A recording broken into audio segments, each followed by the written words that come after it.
Hello, everyone. This is the first ever episode of the Just Noise Boys podcast. It's a podcast with myself, Andrew Baena, and Johnny Chardulo. We've been talking about doing a podcast for a long time. It was Johnny's idea. He's brought it up a few times over the past few months. So we've always kind of wanted to do one. With full transparency, Johnny is definitely way more into podcasts than I am. But with that being said, we both have a ton of extra free time now because of the whole COVID nonsense. So we figured it was the perfect time to finally get started on that project we've been talking about for a while. Johnny, yeah, this happened obviously before the world was coming to an end. We wanted to do this for a long time anyways. Yeah. And now is just a good time because, I don't know, just sitting around not doing much. Might as well talk about shit and see if other people want to hear us talk about shit. Pretty much. And since we can't see each other in person, this is the closest thing to hanging out anyways right now, other than our nonstop playing Warzone. This seems a little more productive right now.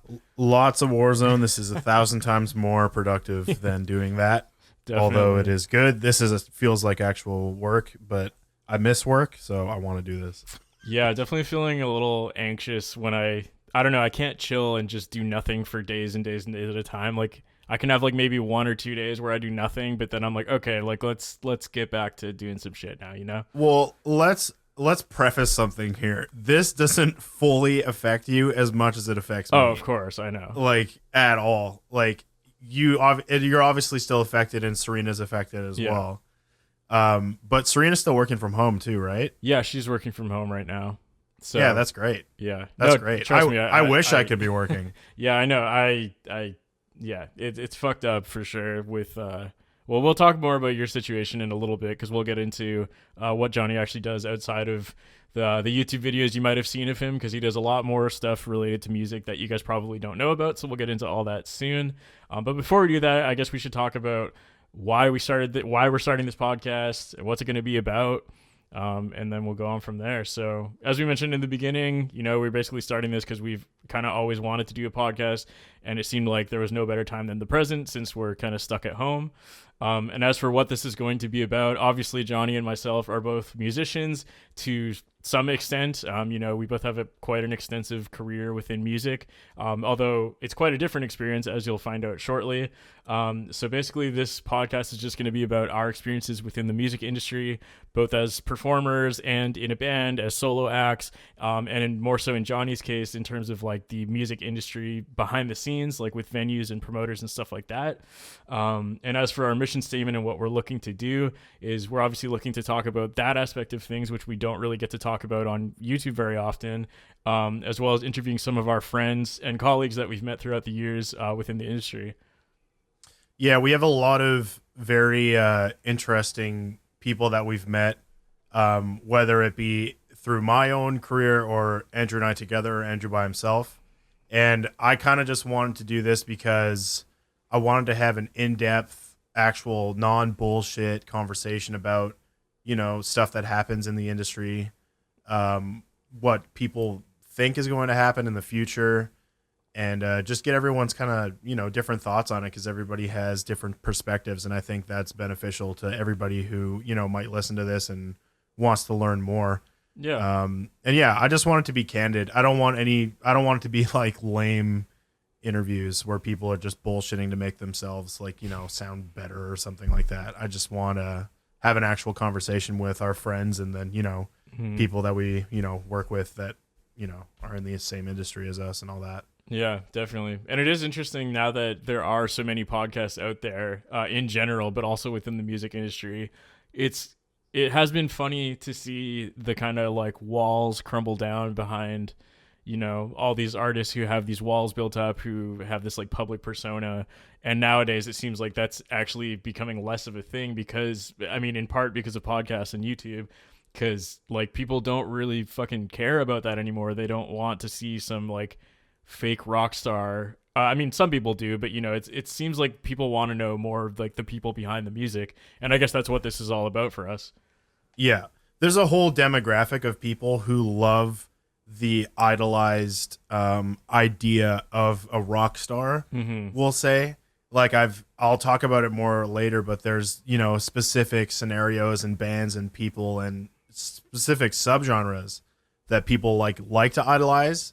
and then if you tell those people what those artists are actually like, they deny you because they don't want to know. They don't want to know what those people are like. Right? Nobody wants to know their heroes are actually scummy people. Yeah, basically. There's the very true saying is don't meet your heroes. Exactly. And I totally believe in that. Yeah, it might be circumstantial, but it's also like don't meet your heroes, maybe. For sure. So moving on before we get into that talk about who we are, what we do, for those of you that don't already know, the last thing we're going to talk about is our plans and goals for this podcast. So as we mentioned earlier, that's kind of our game plan of what we're going to be talking about. But as for our plans and goals, obviously we also want to have guests involved in this. So Johnny and I have already talked to a few people who have expressed interest in being on a podcast with us.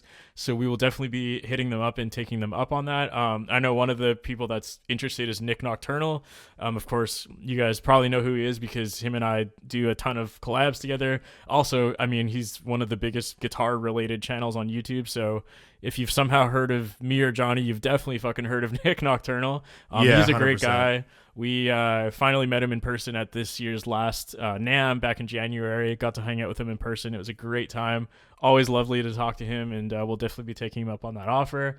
And of course, tons of other guests too. We don't necessarily have anyone booked per se other than Nick, but we're pretty confident that we can get some good guests going on here. We've known a lot of people over the course of our careers, so we want to talk to them all. Who are your top three? Like top three people I would love to get on here? Yeah. Ooh, that's a good question. I would love to have Jared Dines on here. I know him decently well. I haven't seen him in a while, but I mean, he's always down to talk, I think. I guess we'll find out. Who else would I love to talk to? I would love to talk to maybe like Josh Travis from Emure / Tony Danza / Glasscloud. That would be awesome. He always has some insightful things to say. And last but not least, I don't know if he would ever do it, but I would love to get Mick Gordon, who of course composed, the Doom soundtracks and many other video games. Because I think he's an evil genius with music, and everything he says is genius in my opinion. Right. How about you? I'm kind of thinking in terms of like who I think we could definitely end up talking to. I mean, yeah, sure, there might be some pipe dream people, but sure. In terms of people that like I think would have good things to say, like I want to talk to Lauren, like Lauren Babick, Patrick as well. We were talking about Patrick before. Yes. It'd be nice to talk to the Angel Maker boys. Yeah. Too. Pretty much. There's like some really awesome local bands that I would like to talk to here in Vancouver, specifically like neck of the woods, and talk to Jeff because Jeff is a really smart dude. Yeah, or the guys from Spirit Box or something like that. Guys from Spirit Box, guys and lady, I guess. Courtney. Yeah. I to echo your Jared one, I would like to talk to Jared and Austin. Yeah. Or even Tony too, because Tony's a pretty fucking smart guy as well. Oh, definitely. Yeah. Yeah, so lots of options. Hopefully we can land some of these guys. I'm sure some are more likely than others, but yeah, we'll do our best and see who we can talk to. But yeah, so that's pretty much the intro, and I guess what you would say, like a synopsis, I guess is the word for it, of what we're planning to do over the course of this podcast. I'm not entirely sure at this point in time, like how frequently it's going to be. And also in the future, we do plan on having like a better video version of this where we actually get together and film it. But of course, right now we can't do that due to the epidemic that's going on. Coming to an end. Yeah, the apocalypse. So for now, it's just going to be kind of like a screen capped Zoom room type deal. But in the future, we'll up our production quality a little bit. But that's okay. We just wanted to get going. But with all that being said, we're going to move on to the next section and talk about how we met. I'm gonna start just because you met me before I knew you met me. I guess is the way to put this, right? Correct. It was kind of a weird happening of fates for two parts of my life. I met you, but I didn't officially meet you at a show at the theater that I now run. Yeah, and it was the first time that I was there and seeing a show. That's so weird. I never even thought of that. Yeah, I went to, it was Beartooth, Silverstein. Who else was on that bill? I honestly don't remember. I don't remember. I went to the show by myself, first of all, because I was new to Vancouver, so I didn't really know anybody, and I just saw the show, and I I don't know, probably one Beartooth song. I just definitely wanted went there something to do. see Beartooth specifically. That's all I remember. I don't remember who else was there, but because Serena likes Beartooth as well, so I was like, one of the few shows we can both go to together. So that's why we went. Yeah, I remember I was in the lobby, and I was just like getting a beer or something, and I saw you with Serena. I don't know who else you were with. You were with a group of people, and I was like, oh shit, that's that guy. That's that internet dude. Whoa. That dude like from I YouTube. I would have been one of those dudes that comes up to you when we go to shows. It's like, oh dude, I love your shit. But I didn't do that because I'm just not like that. I don't really go up to people and say shit like that generally. But the only time I went in the pit was for this one song. I can't even remember what it was. I don't even care anymore, honestly. I haven't listened to that band since. And yeah, we were in the pit and I was going ape shit. And you were like right in front of me, and I was just ready to absolutely destroy whoever it was. And then as soon as I saw it was you, I held up and I was like, oh shit, okay, I'm not gonna kill him. I was like, I don't want to, end his YouTube career or whatever. So I backed off, and yeah, fun fact too, I just ripped my pants really bad at that show. Johnny like so is bad. Notorious for ripping his pants. I split the crotch like so huge. It's just massive. So I had to walk home with my crotchy pants. Crotchless boy. Crotchless boy pants. Yeah, but so obviously I had no idea any of that happened. I was just at the show with Serena and being like, oh, this was cool. Yeah, you didn't. Well, I didn't introduce myself to you or anything. I just saw you from afar. But the real way that we started talking, I don't know if you remember this, but I obviously do, is Uptown Funk just came out. Oh, yeah, right. Like that song just came out, so everyone was just shitting their fucking pants about it. And you made a post or something being like, should I cover the song or something along those lines? I can't remember exactly what it was. Right. And I had already done a full cover of it. Right. So I sent it to you being like, oh, I did this already or whatever. And then we just started talking a little bit through that. And then through that conversation, I already knew about GP before I even moved to Vancouver and like Angel Maker and stuff. And I was like, oh, it'd be cool if I get to see these bands or, whatever. And I knew that you guys didn't have a bass player. So I just said, hey, if you're ever looking for a bass player, anybody to fill in, just let me know. Like I can do it pretty much. Right. Yeah. I remember that part of it. I kind of forgot about the Uptown Funk part of it. Yeah. But yeah. And then I don't know what happened on your end after that. But I mean, you guys asked me to do an audition video. Yeah. Like not soon after that. Like, I think it might have been the same conversation because I don't think we were actively looking for a bassist because we had been playing shows still just with no bassist at the time, if I remember correctly. And then you just mentioned like, oh, I play bass, blah, blah, blah, like everything you just said. And I was kind of like, oh, well, we're not actively looking, but if you ever like want to try it out, here you go. And maybe I sent you tabs or something like, and I was like, if you want to try, here you go. Yeah, you sent me tabs for Invertebrate. Yeah, and then you did it anyways, even though I had said like, oh, we're not really looking, but if you want, here you go. And then you did it within like, it was like super fucking fast. It was like, I don't know, within hours of me saying that, you're like, okay, here's a full cover and a video. And yeah, I learned everything. And I was just like, oh, fuck, okay. So that immediately, to me, obviously I didn't know you at the time, so I was just like super impressed. Because first of all, you did it incredibly quick, which is something that I always look for in people, is like, I don't know, if you're super stoked on something, like, show that you're stoked on it. And you did, because you right then and there just did it like on the spot. So I was like, oh, fuck, okay, well, clearly he's serious about this. If he's willing to just, do it right away. So that is the thing that kind of got me interested in being like, oh shit, okay, well maybe we should get a bassist again.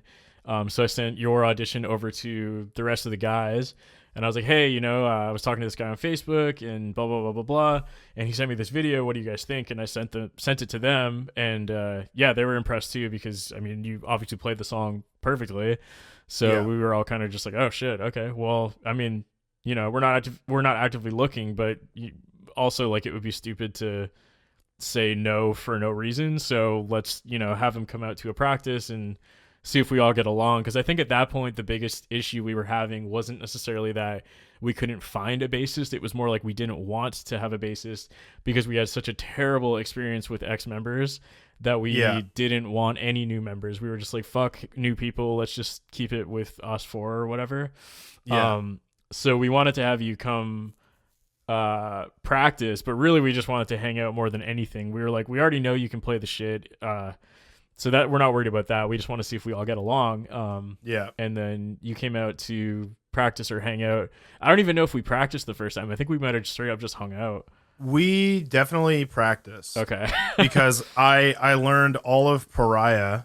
Right. And and that was another thing. We were like, oh shit, because we thought you would only learn like 1 or 2 songs, and you just came knowing everything, and we were like, wow. Yeah, I learned the whole EP, and then we went to Dallas's house, and we all met there, and I met all of you there. Right. And then we played Pariah like 3 or 4 times. Yeah, and you just like played through the whole EP like no problem, and we were like, yeah, okay, well, damn.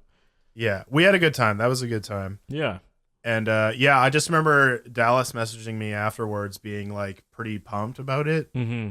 So that, it went well. And that's kind of where everything ended up starting from there. Yeah, for sure. And this was for context, I guess. This was back in like 2014, I think. 2014. Yeah, like near the end of 2014.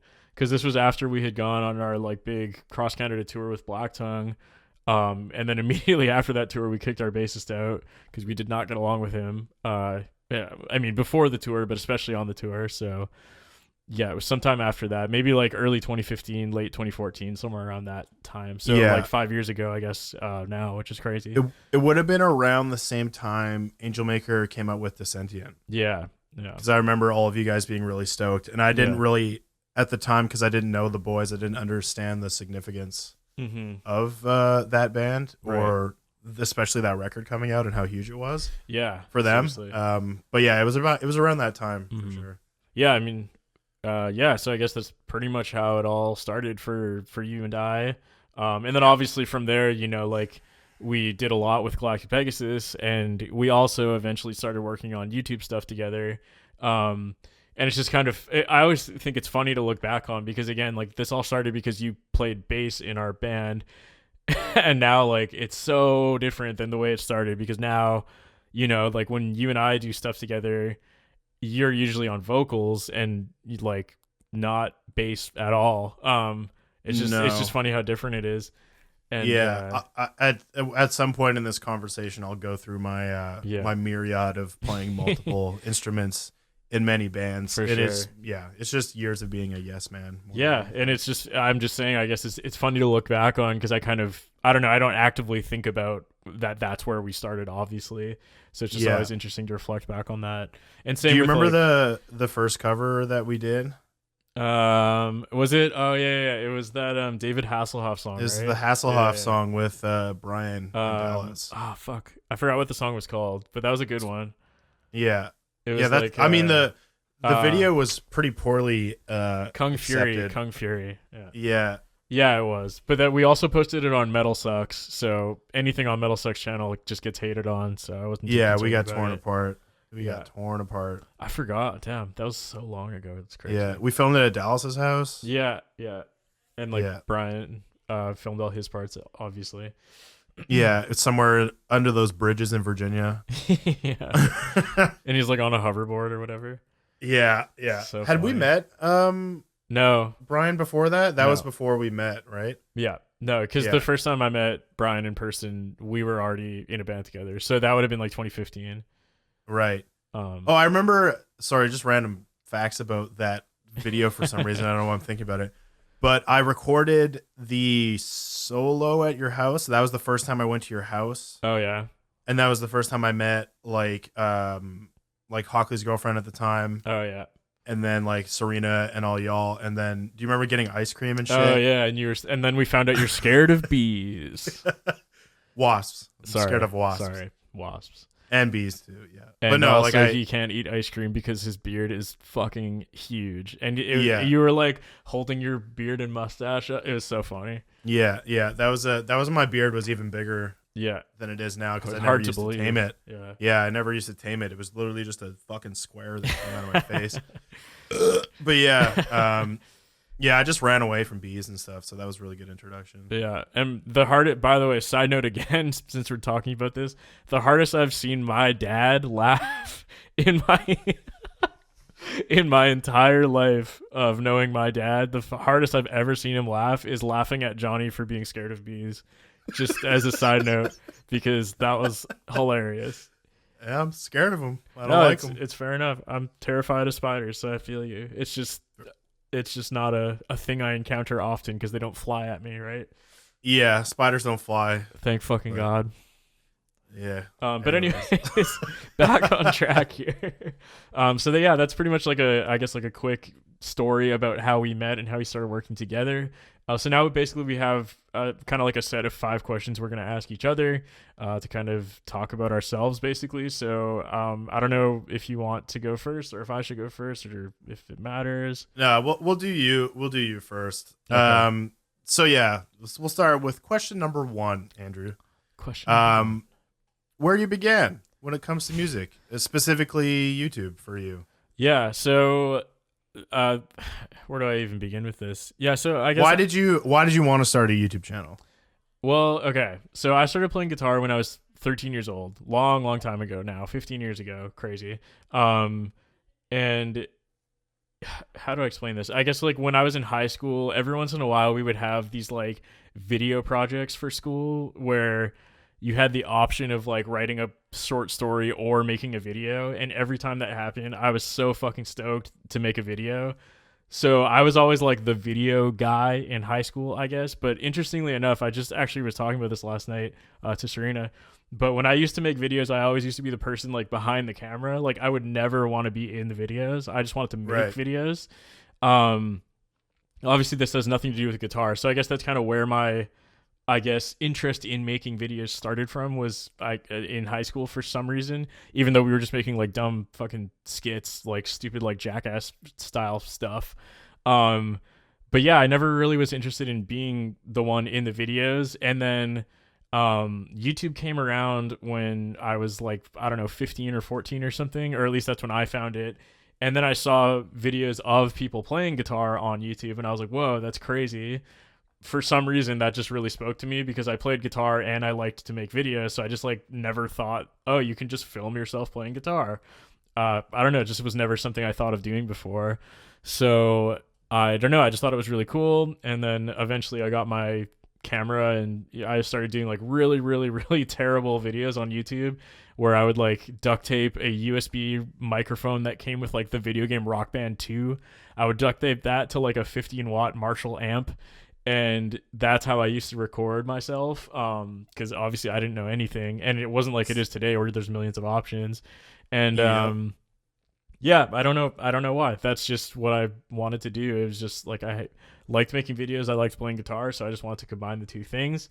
So yeah, I've actually technically, I guess, been on YouTube for a really, really long time. And funnily enough, my first YouTube channel actually got banned because I used to upload like music videos of bands I liked to YouTube because again, this was before bands used YouTube. So I would like somehow find bands' music videos on like torrents or whatever, and I would just upload them to YouTube because I just liked the music and I was like, everyone should watch this video, it's fucking cool. And just providing it to the masses. Yeah, and I got banned for that obviously once copyright became a thing on YouTube, which is fine. Yeah. And then I started a new YouTube channel, which is the one I still use. Yeah, I guess I've had that channel since I was like 16 or 17, which is crazy. So, but yeah, how long did it take for like it didn't take too long for you to get a partnership though, right? Because I remember the early days of YouTube, they were kind of just throwing partnerships out left, right, and center. Kind of, but again, since I had been on it since basically 2010, like I don't even think monetization existed when I first started at all. Right. The only way that you used to be able to monetize was through like something called a what is it, a CPM or no, sorry, an MCN. And that used to be the only way you could do it, was basically you hired a company to run your ads for you, essentially. Right. And I think that's how I started doing it. And then YouTube opened up partnerships to everyone in the world, and it was incredibly easy. Like you only needed like 100 subscribers and anyone could do it. Oh, yeah, it was nothing. But at that point I had already been doing it for a while, so I'm not entirely sure. So how long did it take for you to actually start making even like a little like butt hairs worth of money? Oh man, I don't remember. I feel like the first time I made money from YouTube was probably when I released that Rise Records video. Right. So that was okay. So I guess that's also kind of where that's where I think my quote unquote YouTube career started, to be honest. Was like I was always making YouTube videos, but like I didn't really give a shit. I was just making them for fun. Right. And then I made this video called How to Get Signed to Rise Records, basically just making fun of Rise Records because at that point in time they were essentially only signing the Christian same bands. type of band. Like every single band was like auto-tune chorus breakdown, auto-tune chorus breakdown, which is fine. Don't get Yeah. me wrong, I like some of that stuff, but I just thought it was funny that that's all they were doing. So I just made a parody of it. And for some reason that blew up and it got like whatever few 100,000 views in like 2 days. And I was like mind blown because up until that point, everything had only gotten a couple hundred views. Yeah. So once I had that first taste of like virality, I guess you would call it, like my first viral video, I was like, oh fuck, maybe this is something I should take a little more seriously. And then Yeah, obviously, and back then too, like 100,000 views oh like yeah, was nothing to shake a stick at. no, no, Like no. it was viral That at was the like time for sure. crazy big. Like I actually just found a picture of when it happened, and it was on the trending music page because like most videos didn't even have 1 million views back then. So getting Right. like a couple 100,000 was crazy. Fun fact too, I've still never watched that video. That's okay. It's not that good, honestly. It's not even like out of like I'm not even gonna watch it. No. I just literally missed that boat entirely. Never watched it. Well, it was a long time ago now. I think it was almost 10 years ago, which is crazy. But yeah, so I think that that's kind of where my actual interest in becoming a YouTuber started, I guess you could say. Because up Right. until that point, I was just making videos just because it was fun. And I still do that to some extent. But, you know, like once I realized, like, oh shit, you know, people actually watch this and there's actually a way to make money off of this, that's when I tried to start taking it more seriously. And I think that's Right. also around the time when I probably got my first YouTube check. It probably was like nothing, you know, it was probably like $100 after like 6 months or something. But still, like, Better than nothing. exactly, for like someone who was doing music as a hobby, I didn't even know you could make money off of music at that point in time. Like, Yeah. I think Galactic Pegasus did maybe exist before that, but we at that point we were giving away everything for free because we were just like a local band. So I don't know. I was just very surprised that you could make money at all, and that just got me really excited about the whole thing. Right. So this next part of the question will kind of flow into when your YouTube channel like really took off. Mm-hmm. So like who are some important people that you've met through your experiences? Yeah. I already kind of know the answer a little bit, but I Yeah. want you to kind of go in and tell everyone else. For sure. Well, I mean, I think that the one that immediately comes to mind is probably pretty obvious is Brian Storm. He actually runs a YouTube channel now called Rock Feed, which is an incredibly successful YouTube channel. Huge. But before that, him and I used to do covers all the time. And one of the major things that I loved doing when I started doing YouTube was metal covers of pop songs because I loved the like pop or Punk Goes Pop albums or whatever they were called. And then I saw like Drew of Stalin's videos, and he was doing that except by himself, and I was like, holy shit, I didn't even know you could do that without a band. So all that kind of stuff inspired me to start doing that. But the problem is I can't sing.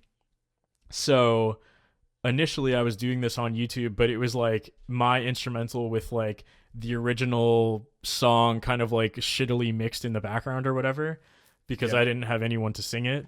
And I was putting those online like just for fun. And then I got an email one day from some random guy named Brian Storm. But yeah, Yeah. so he emailed me because I had released like whatever, an instrumental cover of something. And he was like, hey man, do you mind if I sing over top of this video? And I was like, yeah, sure. My only condition is that you send it to me so I can hear it, just because I'm curious to hear it. Because I think at that point I had never had anyone sing over my stuff before, or at least not that I Right. remember.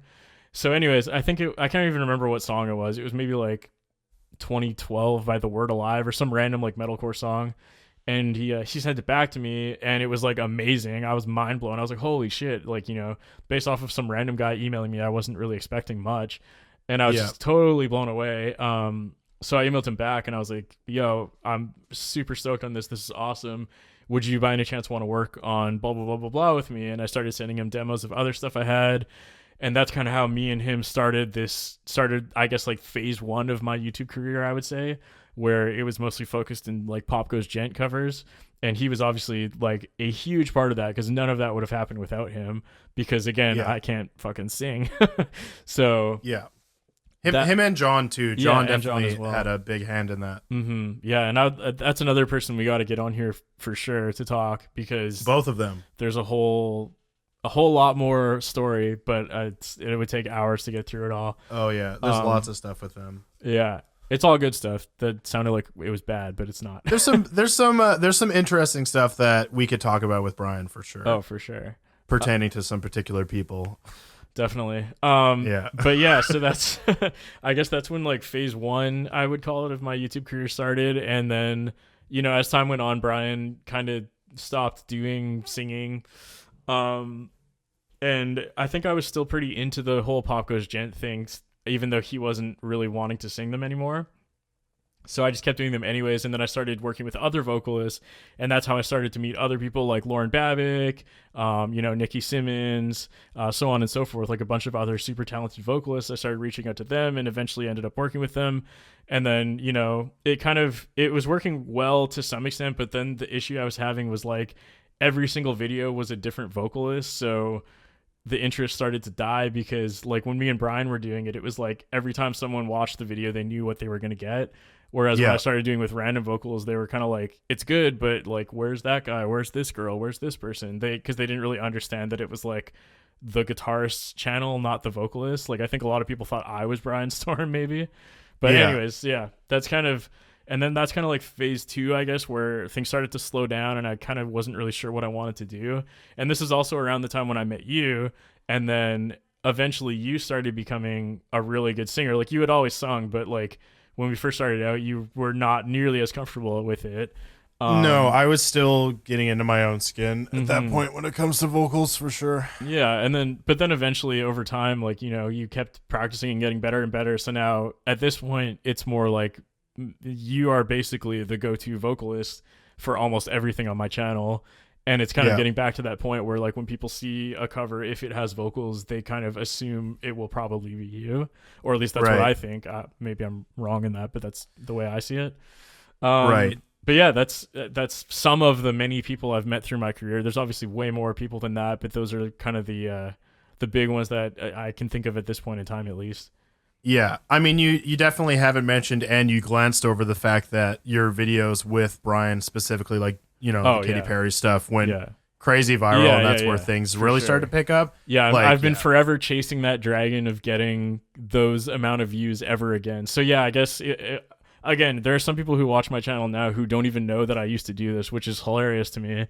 But yeah, so the biggest video I ever did was with Brian Storm, and it was a cover of Miley Cyrus's Wrecking Ball, and to this day, that's still my most viewed video of all time. I think it's actually about to hit 4 million views, which is fucked. Like, I can't even comprehend that. And then following that, we had 3 other ones that we released like around the same time, and just like all 4 of them, just for some fucking reason, exploded. Like, it was Wrecking Ball by Miley Cyrus, and then Dark Horse by Katy Perry, Turned Down for What by Lil Jon, and then the 4th one was Maps by Maroon 5. That one wasn't as popular, but it was still like almost a million, so still pretty good. I know. That song is so funny. Yeah, it was a weird one, but yeah, for some reason those 4 like just absolutely blew up, and I've been forever chasing like getting that amount of views, and it's never happened since. I've had a couple of videos. I think the biggest video I've had since then is actually probably a Doom cover, and I think it has like 500,000. So nowhere near, 3 million, but yeah, I don't know. It's weird for sure. Right. Yeah, no. But yeah, you've met a lot of cool people and have, built a lot of friendships along the way. Oh, definitely. For sure. Through YouTube and stuff. Moving on, just because we're going to take a while on every topic, I can already tell. I like to talk, apparently. Yeah. So band talk. So talk about bands that you've played in, projects, that kind of stuff. And, don't shy away from details. All right. Well, good, the bad, and the ugly, baby. Yeah. So Galactic Pegasus was my first ever band. Technically speaking. I mean, like, I sort of played in a band in high school, but not really. It was just like me and like my 3 friends who fucked around in their garage, and we played like the high school talent show. So I don't really count that. And same with like my younger brother and one of his best friends. We kind of played in a band, but it was like, I don't know, a month or 2, and it just didn't go anywhere. So I consider Galactic Pegasus to be my first band. And that's a weird situation because that started out as a solo project, because that used to be my YouTube channel name was Galactic Pegasus. Still confusing people to this day. To this day, that was the worst decision I ever made, apparently. Because people don't. Yeah, but anyway, so it started out as a solo project because that's what I named my channel. And then it became a band. And then it was this confusing thing where people would come to our live shows and we're going to think that we would play like the Wrecking Ball cover, for example. And then that's not what we did at all. We were playing like genty deathcore, and they were like, what the fuck is happening right now? Or vice versa. People would hear our band and go to my channel, and then they would see these pop covers and they're like, I don't understand what's happening. So anyways, I ended up changing my name to my actual name, Andrew Baena, and then trying to separate the band from that. And it kind of didn't really work. I don't know. It sort of did, but definitely tons of people didn't understand what was happening, which is fair enough. Obviously, I didn't think of that when I started this because I didn't know what the fuck I was doing. But yeah, so Galactic Pegasus first band, and that's kind of how it started, solo project. And then basically the reason that it became a band was there was this promoter back in the day. She doesn't do shows anymore. Her name is Lindsay. She asked me if I wanted to open a show for like some local bands, and I was like, well, I can't because I'm a single person. Like, how the fuck am I gonna play a show? That makes no sense. And she was like, oh, well, if you ever get a band going, the offer stands. So I was like, well, I mean, that'd be pretty cool. Maybe I should. And then basically I just ended up reaching out to like friends at the time who I knew played like whatever, drums, bass, guitar. And I was like, hey, I have this offer to play a show. Do you guys want to do it? And then they said yes. So we ended up playing the show, and it was super fucking weird in retrospect. At the time, it was amazing, but like it made no sense. Like I was playing guitar, but then I did vocals for like one song and then went back to guitar. It was super weird. It was very obviously our first show, but I liked it so much that I was like, okay, playing live is awesome. I need to do this more. And then from there, that's when the band technically started. I don't think any of those guys who played that first show with me stuck around. Well, I guess the bassist did stick around for a while. But the other guys were not interested. They were just like, yeah, we just wanted to play a show, so we don't want to do this anymore, but thanks. Was it Roozdal? Was Roozdal playing bass? Yeah. So he stuck around for the first EP and a little bit after. And then the myriad of members began. Yeah, we've had a lot of fucking ex-members for sure. That first show is also where I met Dallas, which is funny. But he was like 14 years old at the time, and like his dad has like a YouTube channel where he wanted to interview me because of that Rise Records song. So I did that, and like Dallas was the one filming it, and he was kind of like, by the way, my son plays drums or something. And I was like, oh, cool. And then our drummer who played that show was like, yeah, I'm not into this. So I ended up asking Dallas to join, and he did. So that was, weird again in retrospect. Was Cooper a package deal? Did he come pretty soon after that, or he wasn't immediate. I think he joined like after Mirages was already done, I'm pretty sure. Right. But he played like the EP release show with us, was like his first show. I'm pretty sure. But I don't want to. I might be wrong on this. I'm sorry, Cooper, if you listen to this and I'm wrong. But from what I recall, I think he joined after the EP was already done. Pretty sure, but I could be wrong. Right. Right. But Cooper had a big hand in Pariah. Yeah, for sure. Yeah. So then, so we did that, and initially it was weird because I wasn't even playing guitar. I was doing vocals, which is super weird to remember and think back on. But I was like obsessed with Volumes. I still love Volumes, by the way, but I basically wanted to copy them because I was like, this band is fucking awesome. They're my favorite band. I want to do exactly that. So Volumes had 2 vocalists. So I was like, we're going to have 2 vocalists. So I did vocals, and then we got a second vocalist. And yeah, that's how we played all of our first shows, was me and another guy splitting vocals. And then when Pariah came around, the guitarist that we had quit. And I was like, okay, well, I already write a ton of the guitar stuff anyways, and I know how to play guitar, so fuck it, I'll just play guitar, and you just do vocals. Like, we don't really need to have 2 vocalists after all. Like, there's no reason for this. So then Pariah ended up being that, where I switched back to guitar, and then Cooper was on guitar as well. And then we had a different bassist named Nick, and then Dallas was still in the band, and then our vocalist Trevor was still the vocalist, but now he was like the main vocalist. And that's how we did Pariah, which was probably our most successful EP, I think, still to date. Yeah, 100%. And then, I mean, and then on that EP, we ended up doing that cross Canada tour with Black Tongue, which was probably one of the most fun experiences I've had in my entire life. Absolutely loved the guys in Black Tongue, and Lifeforms as well, and Villains. And then we got back from that tour, and we had a ton of issues with our bassist leading up to that tour, but then they all came to a head on the tour. And we basically just ended up fucking hating that guy. So, well, Trevor was out of the band before that tour started too. Yeah, that was actually very not unfortunate. I guess I can't say because we did it, but like, it sucked to do because with him, it wasn't a situation where we didn't get along with each other. It was like we felt that we wouldn't be able to do the tour with him because, at that point in time, he wasn't really performing the vocals up to the standard that we wanted him to be doing it. Not to slander his character or anything. I don't know if he does vocals anymore, but regardless, at the time, that's what was going on. So we couldn't even get through like 2 practices in a row with him doing full vocals. So we were like, well, how the fuck are we supposed to do a 2-week tour where we're playing like almost every single day? Like it's not gonna work. So we were faced with the decision, and we unfortunately had to let him go, which was incredibly difficult because we all really liked him and we loved hanging out with him. But we knew it wasn't going to work for the tour. And we also knew if we kicked him out, he would definitely not be our fucking friend anymore. And unfortunately, that's what happened. Can't blame him. I totally understand. So yeah, he was out before the tour. And then we ended up finding Hockley, who I don't even remember how we got him. It was probably just like Facebook or something. Yeah, did you make a post or something? I honestly don't remember. But anyway, so we ended up having Hockley. So Hockley performed on the Black Tongue tour as his like first thing, basically, which is crazy. And he did really well, and we were happy with that. And then we got back home from that tour. We did not get along with our bassist at all, so we kicked him out, which is fine. And then this is around the time when Johnny messaged me because we had kicked our bassist out, and we were like, fuck finding new people. We've already gone through like 3 or 4 ex-members at this point. Like, I'm done with this.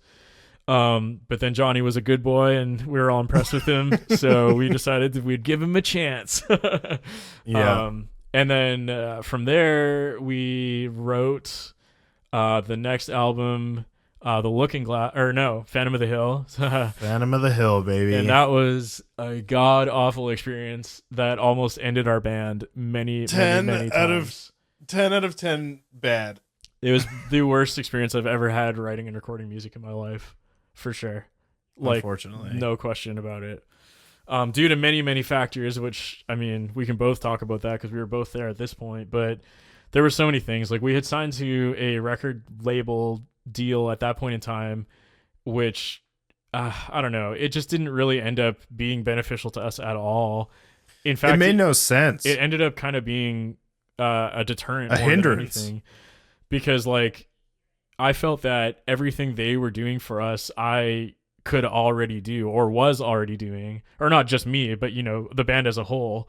Like, they were trying to get us like promotion and stuff like that, for example, where they would like get our song premiered on whatever, some website. And usually the website they got it premiered on, I was like, I could have got us on like somewhere else for free and it would have like done way better. So like, what the fuck are we doing here? Yeah, I mean, I don't mean to toot any of our own horns in this situation, but I felt as though the nameless label were benefiting from our contacts way more than we were benefiting from them. Mm-hmm. You know what I mean? That's how I felt too, for sure. Yeah. And like the actual like monetary deal we had was fine. Like the money, ironically in this case, the money wasn't that big of an issue. It wasn't at all. It was more the other stuff that came with it, where we're like, we don't mind giving you this percentage. Like what we had negotiated was fine, but it was just like the percentage you're taking doesn't really make sense for what you're doing. You know? No, and also, I mean, I think a few factors played in to, you know, maybe everything not really working out necessarily well Yeah. for either of us Yeah. was because the record that we had, the songs themselves were great. Yeah. The production was fucking poo-poo garbage, terrible. Fucking Cooper won't even listen to the Yeah. record and hasn't listened to it. I can't listen to it I either, haven't which listened sucks. to that album in years because it just brings back honestly so many bad memories. Yeah. Well, just like going from Pariah, which was like, that's the sound. Yeah. And then going to Phantom of the Hill, Yeah. which was 100% more of a gent metalcore record than like a beatdown deathcore Yeah. kind of It literally sound. sounded nothing like Nothing the same like band. it. And, And it was then like it didn't new really- vocalists, new everything. It was just like, what is happening? It didn't really help that the production was bad. No, definitely Maybe not. if the production was good, it might have taken us in a different direction. Yeah. And then the relationship with the label might have made a little bit more sense. Yeah, I don't know. But it sucked. Pretty much everything And, that could have yeah. went wrong with that album went wrong. We were Yeah. very unhappy with the lyrics and vocals. None of us liked them. But like, what were we supposed to do at the time? You know, like Yeah. we were now under pressure from a label to do this album. So we're like, well, fuck, we have no choice. Like we can't. You know, we've already paid for hours and hours and hours of studio time, and this label expects a release. So fuck it, let's just put it out. The most basically. frustrating thing was more the fact that we spent Oh my god. way too much money for For no a fucking product reason. that sounded like a bag of shit. That was Yeah. like the most deflating thing ever. And this Yeah. was also my first Yeah. part of being in GP. I wrote like a bunch of stuff Yeah. for this record, like almost half the record, Mhm. and then it just came out like garbage. Yeah, it was incredibly disappointing. Yeah, and there were so many other factors involved in this that I don't want to even get into, but yeah. And then we ended up like we had kicked out our drummer, or no, I guess he quit technically the first time. So he had Yep. quit. He had quit before we went into record. He ironically did say that it was a bad idea to go to the studio, so that was one of the few good ideas he had. So I'll He give was him the only that. one. He was the only one that And- didn't sign the contract. And same with the record label. He didn't think that was a good idea. So I'll give him that. That was true in retrospect. Yeah, good foresight on but his that's behalf. about the only good thing I can say about him. But that's a whole other story I'm not talking about. Because Jesus Christ. Yeah, so then that whole Phantom of the Hill thing happened. Everyone was fucking pissed. Nothing worked out the way it was supposed to, or that we wanted it to, rather. And then we kept playing shows off of it. Like, some people liked it, and we were like, I don't know why you like it, but okay, I guess. And we did like a bunch of video promotion for it. Like, we made some cool videos with Connor. The videos looked great, so like that was cool. Yeah. And then we played shows, and like around this time too, like our live shows just took like a huge downturn, where like it seemed like we used to play shows to like 50 to 100 people like all the fucking time. After we Which released is good for Vancouver. yeah, which is great. So now after we released Phantom, it was like every single show was like 20 people max, over and over and over. And we were just like, holy fuck, man, like why are we even bothering? So it was like a year of that where we were like disappointed with the album, disappointed with live shows, and then we started to not get along with our vocalist anymore. So we were disappointed with that. And I think it got to the point basically where I think the four of us, no, not even the four of us, the three of us, me, you, and Cooper, or no, this was after Travis joined. So the four of us, I guess, we were at like a periphery guitar clinic, and I think I had told Johnny before we went in that I was like, dude, like I think I'm done with GP. Like I'm not down with this anymore. It feels like I'm wasting my time. Like it's not going anywhere. I don't enjoy playing any of these songs because I don't like them, because I'm disappointed with how they sound. I don't like working with our vocalist. I hate being I don't like anything about this. Like I literally feel like I'm wasting my time and my money coming to practice to do something I don't even want to do. Like it was that bad. And yeah, I told Johnny that, and obviously he was very sad, which fair enough, because like it's not like I was happy to fucking say it, obviously. Yep. But yeah, so I told Johnny that, and you know, he was kind of like, he felt the same way to some extent, but he was a little more positive because he was like, well, I think we can still do something here. Like, let's just try and fix like change things so that we are back to where we were having fun again. And I was like, all right, well, I mean, we can try, but I don't know if it's going to work. And then that same day we went into this Mark Holcomb guitar clinic, and sure enough, he ended up talking at the guitar clinic about how whatever he talked about, like band issues and like I don't remember exactly what he said, but basically he said why waste your time with somebody who isn't 100% into it. Yeah, pretty much. You know that. what I mean? If there's a bad apple, why waste your time with that person? Yeah, is pretty much what he was saying for the most part. Basically. And yeah, for some reason, I guess hearing it come from like an industry professional, let's say, other than like, you know, us talking to each other, I don't know, for some reason it's always good to like hear it from someone that's experienced it in a much greater magnitude than you have before.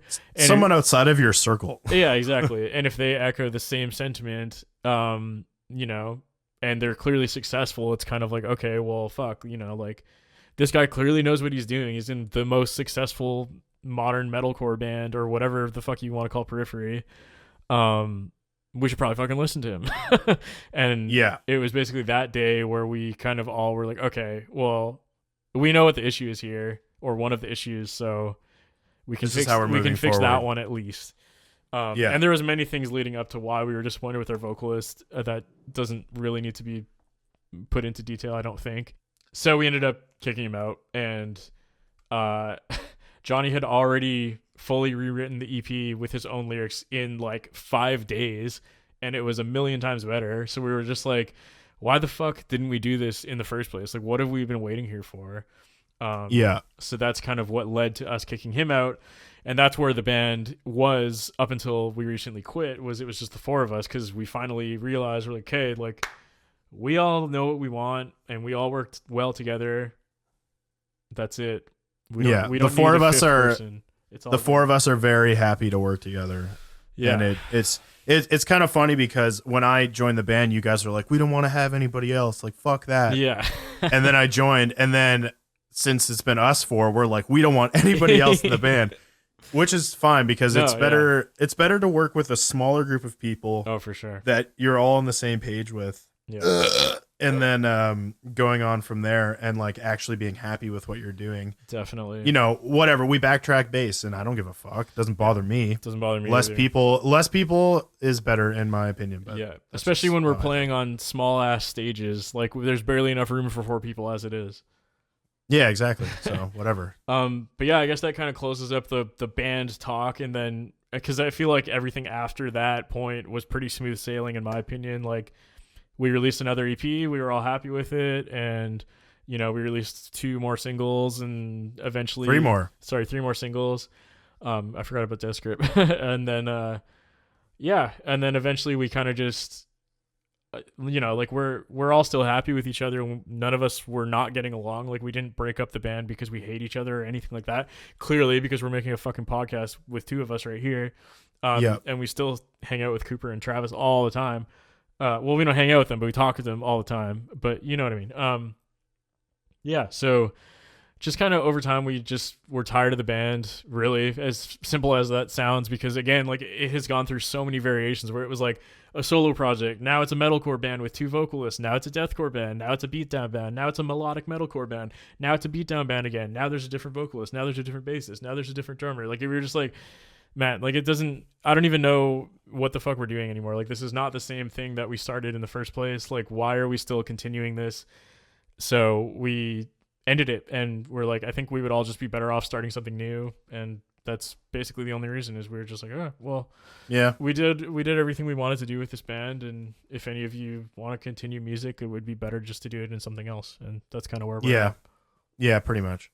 Okay, we'll move on for that because that was a long one. Sorry.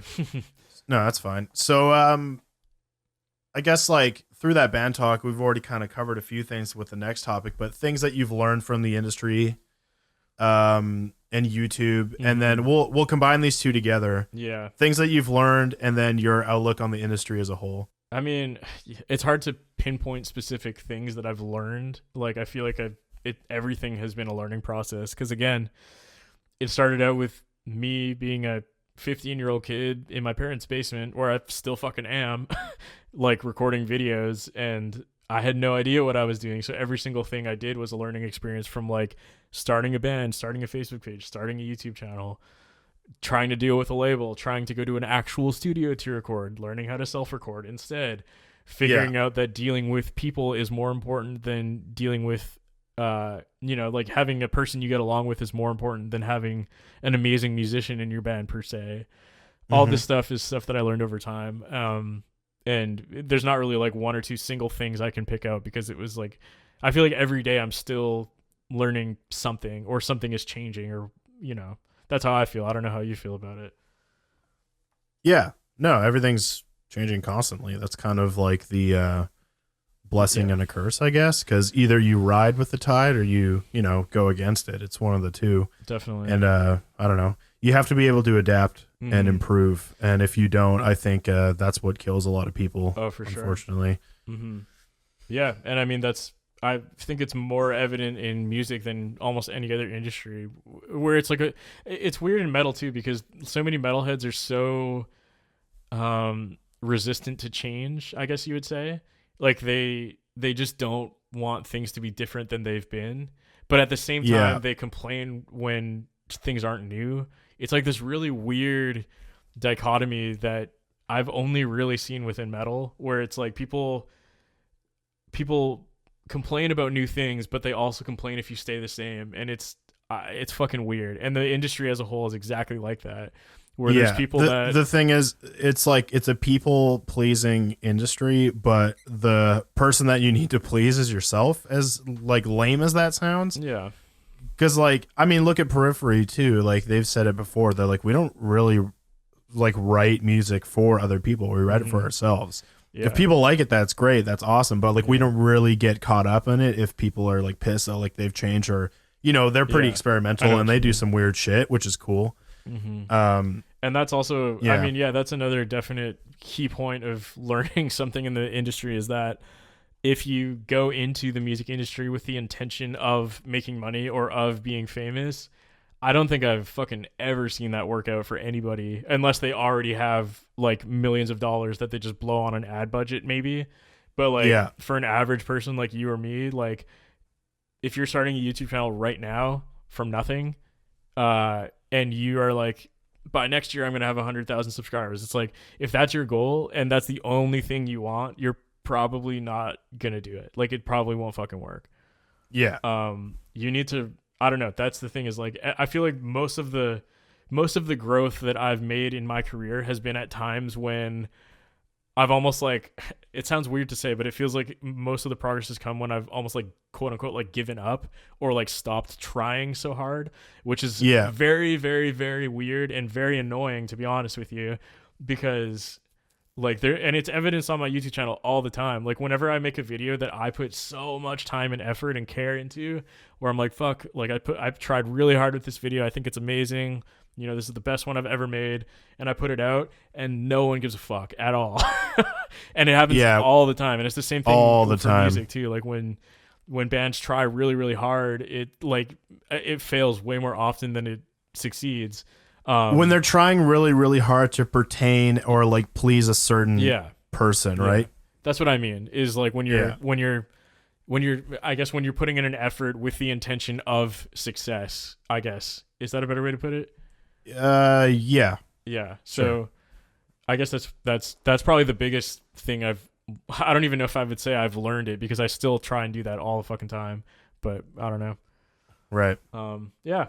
And then Cool. outlook as the industry as a whole yeah, it's basically the same thing. That's pretty much what you just said. Yeah. Okay, so I talked a bunch. Now it's time to hear what Johnny has to say. So we're gonna do the exact same questions. So first and foremost, let's hear where you began when it comes to music. In your case, I know it's not so much a YouTube story, but just music as a whole. Yeah, I come from a different background of music than Andrew did, for sure. Mhm. When I was really young, like my parents would listen to all kinds of music. So I fell in love with music pretty early in my life. Like I listened to a lot of classic rock, a lot of like the Gypsy Kings and Pink Floyd, Led Zeppelin, and a lot of blues and stuff too. Like I used to be obsessed with Stevie Ray Vaughan. He was like my favorite guitar player for a very, very long time, and I wanted to play like blues and stuff like that. So I fell in love with playing guitar very early, and like I remember being frustrated as a kid because I wasn't, like when you start learning guitar, you get frustrated because you want to play shit and like you just like can't. You're just not like that's still developed how I feel enough. To this day.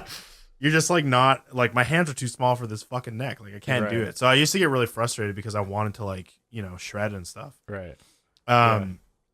And then eventually I started, I got my first guitar, which was like a Behringer Strat copy or some shit. It was a terrible guitar, but it was my first one, so I don't really give a shit. It's like $100 for like the guitar, the amp, a cable, and picks. Yeah, exactly. So so I just started, learning songs. Like I was obsessed with Billy Talent. I tried learning a lot of the songs off that record, which, when you're 12 or younger is hard because Billy Talent's hard. Yeah.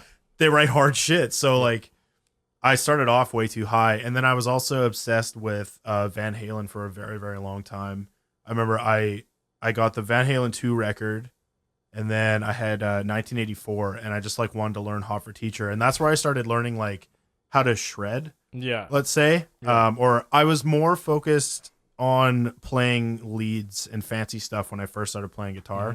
Like I wanted to learn how to finger tap really bad because Eddie Van Halen was doing it like crazy. Of course. So I was like, all right, shit, I'm going to learn how to do this. So then I did start learning how to do that. And then that kind of started to open up my playing a little bit more. And obviously when you're learning how to like play shred guitar, I mean, metal is what's going to come up almost immediately. Yeah, of course. So I started branching. I just started discovering more music after that. So I went from playing like blues and classic rock and like fucking Spanish flamenco music to all of a sudden starting to hear heavier bands. Like the first like heavy thing I heard was when there's a program in Canada, I know it's not in the States, Much Loud. It was on 11 o'clock Friday nights. Yeah. And the first like heavy thing I saw was the I'll date myself because I'm younger than you, but the Before I Forget music video. Yeah. And I didn't know who Slipknot was, so I was like, whatever. But like it was like heavy fucking riffs and stuff, and there was a little bit of screaming, but there's a lot of singing too. And I was like, oh, this is really cool. I haven't really heard anything like this before. So I kind of wanted to get more into that. And then I started listening to Slipknot and stuff, which immediately transitioned into me listening to brutal death metal, like right away. That's so funny. So I was like Slipknot, and then I was like, oh, what is Cannibal Corpse? And then I started listening to Cannibal Corpse, and I was like, what the fuck is this? And I was like, this is insane. So like my metal journey and like guitar playing journey started off with death metal primarily, like Vital Remains. So different than most people. Yeah, so I immediately went to like, I wanted to know what the most extreme thing was. So I went to that most extreme thing immediately, and I was like, oh, I'm going to like this. Yeah, so, see, that's not how people usually do it, because usually they do what I did, where they started off light. Like my intro was like Linkin Park, and then it gradually got heavier, but like very slowly. It was like Linkin Park, System of a Down, Slipknot, and then it was like, okay, well, metalcore still has singing, so it's kind of, and then eventually I ended up at deathcore. I still don't really listen to death metal, but regardless, like that's my equivalent of like the heaviest shit. Most people years start and years there. and years to get there, whereas you just like went straight to the fucking end, which is super funny. Yeah, I just like it was so intriguing. I was just like, I want to know what all this is about. And I thought that like these death metal guys were like the upper echelon of like musicians at the time. So I was like, are, though. Yeah. So I wanted to learn so much more about them. So I listened to like Morbid Angel, like Deicide or Deicide, however you say that, and just all the classic death metal bands. And then I started moving up to like tech death and all that kind of shit. I used to listen to Brain Drill a lot. I remember I got like a Metal Blade Records sampler, and it had tons of fucking bands on it. And like Brain Drill was one of those bands, and it was like Red Chord and a bunch of other bands, and like the Black Dahlia Murder was on there. Like that was like right before Nocturnal came out, so I guess Miasma came out. So then I was on the Black Dahlia Murder train for a long time. because it was like a mixture of some techie stuff, really riffy, and death metal. It was all like a blend of that. And at that time too, that started to mix in with black metal, and I was kind of just listening to anything that I could get my hands on. Like I used to love Dimmu Borgir Right. a lot because I liked the symphonic aspects of their music, and it was brutal and all that shit. Yeah, they're about the only black metal band I can get. I guess Behemoth. Behemoth's Behemoth was like a big one for me too, because that bridged death metal and black metal. Yeah. So it was like black and death metal, I guess you could say. Yeah, and that's about as close as I can get to black metal. Yeah, and that was kind of around the time too I started noticing that like guitars were tuned lower. So I was like, oh, I want to, do that. And I had my Epiphone Special Model 2, and I would tune it down to fucking drop B, and it would sound like a big old poop. Yep. But I was really into that. But yeah, and then I was up and in the MySpace era of bands, and that's like really where, deathcore started becoming a thing. Yeah. So pretty quickly I started noticing these bands pop up like Carnifex and most specifically Whitechapel. So like Somatic Defilement came out, and it was the first rendition of that EP. And I was like, this is insane. Like this is fucking nuts. See, like, this is brutal. It's funny that you say that, because when I was talking earlier about how I like eventually got to what I thought was the most brutal thing ever, and it was the same thing as you, or it was Whitechapel for me. But the way that I heard it was way fucking different. So I was like, I was never into MySpace, but I've absolutely loved Rock Band and Guitar Hero. That was like my shit. And there was DLC on one of the Rock Band games, and for some fucking reason they've had a Whitechapel song in there. And that was the first time I ever heard Whitechapel in my life, was playing it in Rock Band. And I was like, what the fuck is happening? Like, is this a person making these noises? Like the vocals? I had never heard anything like that before. Yeah, it was the vocals that drew me in, because like, in death metal, it's definitely like brutal, but it was kind of more in death metal. I don't mean to pigeonhole it necessarily, but sometimes the vocals are a little bit one-dimensional. There isn't too much range. In deathcore, like, it still can be the case with specific bands, but like Whitechapel, Phil had like, he had his mids, he had his highs and his lows. So I was like, that's fucking cool. But it was more just like, wow, okay, so they're still doing blast beats, but what is happening after that? Like, this is like groovier and slower, and it's got like a little bit more. What's that slow part? What's that slow thing that's happening? So I was like, this is fucking super dope. So I started going down the rabbit hole of deathcore bands, and then I started, looking up top 10 deathcore breakdowns. And that's how I started finding all these bands that I still, love to this day. But the like good old YouTube compilation days. The compilation days, like, that's where I found like As Blood Runs Black. I used to be obsessed with Rose Funeral, and like so many deathcore bands. Like, I've talked to Mike from Angel Maker about this a lot, because he's a big deathcore nerd. Obviously, there's so many more bands out there. But that got my interest in also extended range guitars pretty soon, because I was like, okay, I can't do what they're doing on this Epiphone Special Model 2. So I need to, start finding some stuff. And then I found a Diamond Series 7-string, like a Schecter.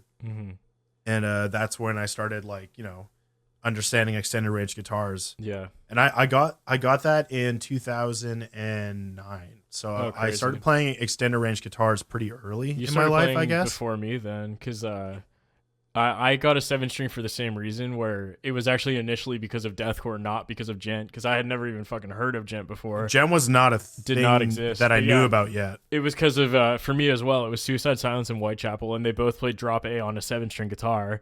And of course, I only had a 6-string, and even playing like drop B Slipknot was like impossible. Like, it was already too low for my guitar. Well, I mean, it wasn't, but I just didn't know what I was doing.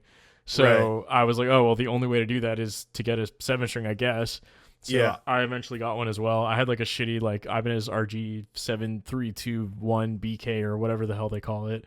And it was the same thing. I got it because I wanted to play deathcore, and but I think I got mine in like 20. Oh no, I think it actually was in 2009 or 2010. So I guess it was around the same time as you. Around the same time, yeah. Because it was when I was still in high school. Yeah, crazy. But yeah, kind of before that too, I was like really interested in writing my own music and recording it. Here we go. Give it to this me. was like the very, very early days of all of this shit. and I didn't know what I was doing. I used to use a free program, which I'm sure tons of people know what it is, but I used to use Audacity. Hell yeah. And at the time, I had no real recording equipment whatsoever. It's actually almost parallel to you. Mm-hmm. So I played Rock Band as well. I had the USB Rock Band mic, and then I had a little Marshall amp, and I would put it up to that, obviously, and just fucking go and just write stuff and like piece things together. I didn't know how to properly edit stuff, so I would kind of just like record everything at once. Yeah, like So you just one take it because there's no other way. One take, or like because we didn't know any other way, right? I didn't fucking know. I knew to double track, which was stupid. That's I don't know how weird, I do but that. okay. But I was like, yeah, double track. It'll sound better if it's like this. And so I did that, and like I recorded bass too with some piece of shit bass. I think it was a Dean bass. It was a 4-string that only had 3 strings. I made it work. Couldn't afford the 4th string. No, I couldn't. I didn't know how to restring anything. I don't know. I had the same string as on my guitar for like years. Oh, but Christ. so there were these things called My Jam drumsticks. So what these things was little plastic drumsticks that had a little module on it that you would clip. It had a clip on it so you could clip it onto your pants. Okay, so you could like stand up and run around and do shit. But I would clip it onto my pants, and when you swang them sticks in the air, they would make drum noises. They had buttons on them, so like there was like a 2-sided button, and there was one on the side, 2-sided button, one on the side. So if you held down the 2 bottom buttons, it would be kick drums. So if you would go like this, they would make kick drum noises. And if you held one button, it would make a snare noise. So I used to, it had an aux cord, so I had an adapter, a 1/4-inch adapter, and I would plug it in, and I would put it into my Marshall, and I would record all of the drum parts to the song that I wrote separately. So the drums, the kicks would be by themselves. I would do one take of all the kicks, and then I would do all the snares by themselves, and then all the cymbals. Amazing. So Kids it used these to days take are spoiled, man, for real. It used to take me forever to do that shit. So I would just write random stuff. And that's how I started writing music, was just that way. It was the only thing I could really get my hands on to record. And my mom bought me she went to our local music store and was like, my son wants to record music. Like, what should I get him? And they gave her the Pod you still have it. UX1, which I still have today. Still the exact uses. same thing I still use today. It works for me. I don't give a fuck. And yeah, but I've had it since then and been recording ever since. I didn't realize you had it for that long. Long time. And I got that in 2007. That's so fucking crazy. Super long time. That makes me laugh even harder when you're like, oh, my drivers aren't working. I'm like, yeah, this thing is literally 15 years old. Yeah. Hey, it still works, man. That's Just crazy. update the drivers. There's still stuff for it. Yeah. And then like along the lines too, I remember my mom for Christmas bought me a 58 microphone, and then I started to like, want to record better, and that's kind of when I started doing vocals properly too. Was using like a 58 and properly like learning technique, right. I guess you could say, vocal mic technique. And yeah, I started vocals while I was learning all of these instruments too, but it was pretty bad. I was just like trying to do, death metal stuff, and it sounded like shit, but whatever. That vocals wasn't my main interest. But the thing is, it was probably some of the most fun you had in your life was those like early years when you didn't know what the fuck you were doing. You were just doing it because it was fun. I was just fucking around. I didn't know what I was doing. I just wanted to do stuff. Yeah. But yeah, that was, I guess, for the most part, that's the... Yeah. It's very similar to what I was saying is how I started. The only difference is that I didn't have those cool-ass drumsticks. Oh, fuck. Dude, I didn't start programming drums until after my second year of college. Yeah, me too. Like 2013, 14. Yeah. Probably a little earlier for me, 14, 15 or whatever. But the thing is, I had Guitar Pro, so that was how I learned, was through Guitar Pro. Not right. Like, I didn't learn in MIDI right away. I found Guitar Pro first, and then I learned how to use that, and then I realized like, oh, this is the same fucking thing as MIDI. It's just like visually different, and then I kind of figured it out from there. But yeah, cool. So I guess you still have lots more to cover in your. Well, that's like the beginning, but then you ended up obviously going to music college as well, so you could talk about that a bit. Oh, yeah, for the first question? Yeah. Yeah. Well, yeah, I Or I was guess part. I don't know. Whatever question it is, we'll just keep talking about this. yeah, well, I played music all through high school. Like I was playing more acoustic guitar and stuff cuz like I grew up in a small town and called Penticton in British Columbia. And I swear to God, like I had one friend that listened to like some metal, like Lamb of God and stuff, but I was the only kid that listened to like aggressive music in my high school. Mm-hmm. Like I wore like scary shirts and people thought I was a Satanist and all that kind of stuff. And I mean I wasn't, and I'm still not. I just liked the shirts and all that, but I was I'm the not only a kid that Satanist. I just really like Satan. I Right. just really like the imagery and stuff. And that's what I would tell people. But oh, whatever, people talk. Mm-hmm. But yeah, I was the only kid that listened to metal, so I didn't really have like friends that were into the same stuff that I was and was like willing to start a band. So I didn't ever play in a metal band Yeah. ever for a really long time. So I had this friend. I'm not going to mention too many names because I don't really feel like it's necessary. But there was this girl that I was playing guitar with and like playing shows because like I was in this guitar class in high school. It wasn't like learning guitar; it was like a performance class. Mm-hmm. So every month you would have to create a 3-song set list and play it at a coffee house with your other classmates, and it went towards your grade. So I would learn acoustic songs with my buddy Joel, and then I would play with this other girl who I'm not going to name, and she was a country player primarily. So I started working with her on country songs, Mm-hmm. and we wrote like songs when we were really young, like kind of through 2010 and 2012. We had like a whole set list, and then I started playing shows with her. But I had my other buddy was playing guitar, and he was more suited to the country style of guitar playing. So I was like, I guess I'll play bass then, like whatever. So I started playing bass pretty early as well in this country band, and we would play a lot of shows around town. But it was like that was the only way for me to get gigs, really, Mm-hmm. was to do that because there were no metal bands or anything. So we would do that, and I did that for a really long time. I'll get more into that. But what really got me to really want to play in a metal band, like somewhere down the line, was there was no scene in Penticton. Like we didn't even get shows. Like we didn't have like local metal bands or Right. anything. No local bands besides like the country band I was in, like playing shows really. Mm-hmm. So in 2000 and I think it was 2008 or 9, one of those, there was a metal band. There was a metal tour coming through Penticton, and they were playing at the Vineyard Church, which is like a community church or whatever. Yeah. And I was like, I've never been to a metal show before. I don't know what anything is like. I've never been to a show, period. Mm-hmm. So I went with some of my buddies, and it was Fallen Archaea, and then some other bands I don't even remember. But I just Right. remember specifically seeing Fallen Archaea because they were the headliner of the Yeah. show. And I was like, holy fuck, like this is super cool. Like, Mm-hmm. this is back when they played 6 strings and stuff, Yeah. and Mike had like a bowl cut and flippy hair and all this shit. And Yeah. So for context, I guess like Fallen Archaea is one of the Fallen Archaea's guitarists is Mike Stringer, who's now in Spirit Box and was in I Wrestled the Bear once, by the way. For those Yeah. that don't know who Fallen Archaea is. yeah, they were like a huge influence on one. Like they kind of, I guess, in a way, got me into like gent and progressive music Yeah, for sure. as well because they were kind of doing that for a while. Like especially the record after that was, they switched to 7 strings and started doing Yeah. stuff like that too. So I was like, oh, this is super cool.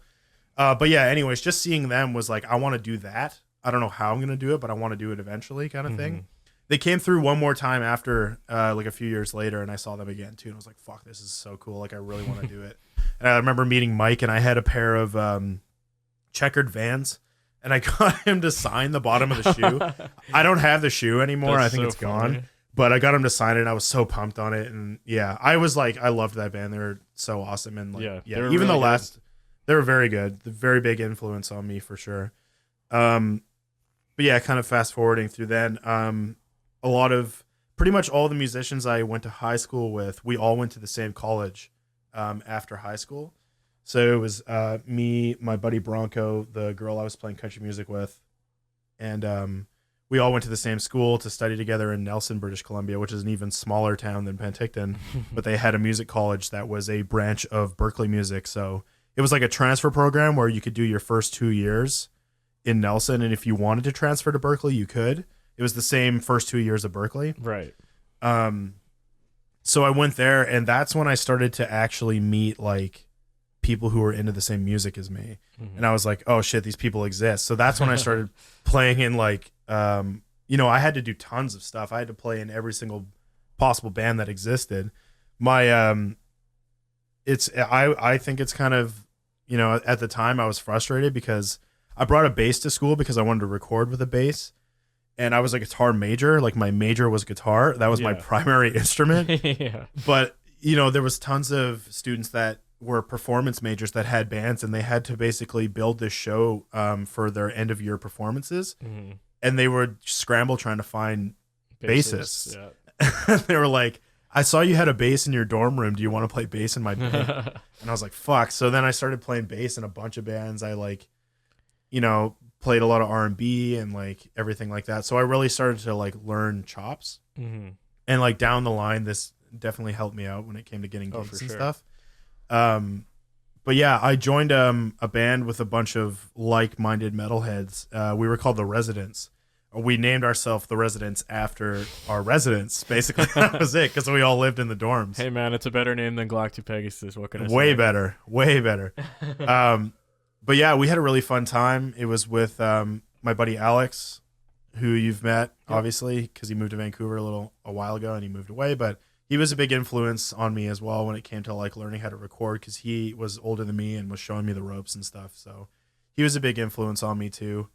And like I loved playing in that band. We only played 2 shows in our 2 years of existence. Really? I didn't know. Yeah. So we played a show at the end of the year performance, the first year of college, and then second year we played one. Crazy. And that was it. Yeah. I thought that it was a way bigger thing than that for some reason all this time. Probably just because you look fondly upon it and talk about it often. I just thought it was like, I don't know, I thought you did more for some reason.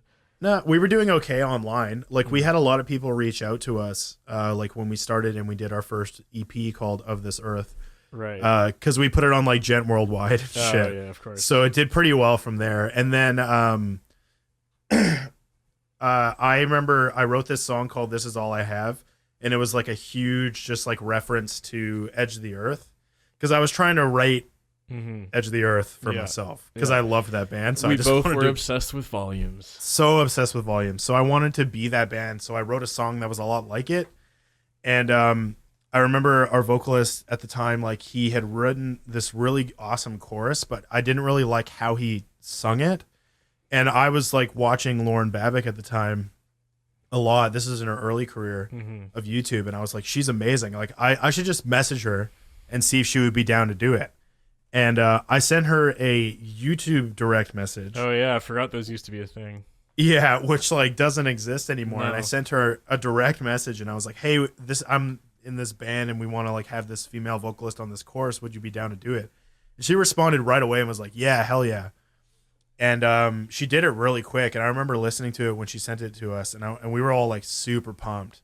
So when we dropped that song, that was probably one of our like most notable songs because she was on it. Right. And she posted it on her channel at the time. Oh, crazy. And I think she obviously has recently taken it off or made it private or whatever. Sure. But yeah, that was awesome. I was That's so pumped. funny. Yeah. I forgot that you had worked with her before like we started doing stuff. Yeah. Because I think I didn't before. even know. I don't even know if I had worked with her before we started working together. I can't remember. No, I think I probably did. I don't know. Yeah. I guess now we're kind of moving along to band talk. So this is kind of when our stories converge around this point, I would say, right? Yeah. But I definitely played in tons of other bands too. After this will kind of just continue on. After college, I still stuck around playing with the country girl, and we all moved to Vancouver as well. So we all kind of like followed each other from high school, college, and then we went to Vancouver to start our music careers. So I started playing country gigs with her in Vancouver, and we were just playing random gigs. We played the Railway Club and like a bunch of stuff like that. And I really wanted to play in a metal band, like really bad, and that's like where I already described before, where I messaged you, and all that started happening. So I started playing. My first show with you guys was at 333, and it was when Brian was in town, and you guys did that cover show as well. Yeah. And that show was super fun, and that was like my first real metal show, and that was like a really good time.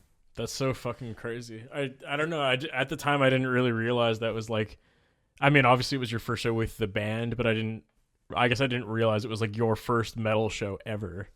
Probably like, yeah, like or more or less. All actuality, it was my first metal show that I ever really like played to people that weren't a part of my class. Right, yeah. You know what I mean? Or like crazy. Scaring the shit out of these jazz heads who don't know what the fuck is happening and would rather not, but they have to listen to it. Yeah. You know? What you mean.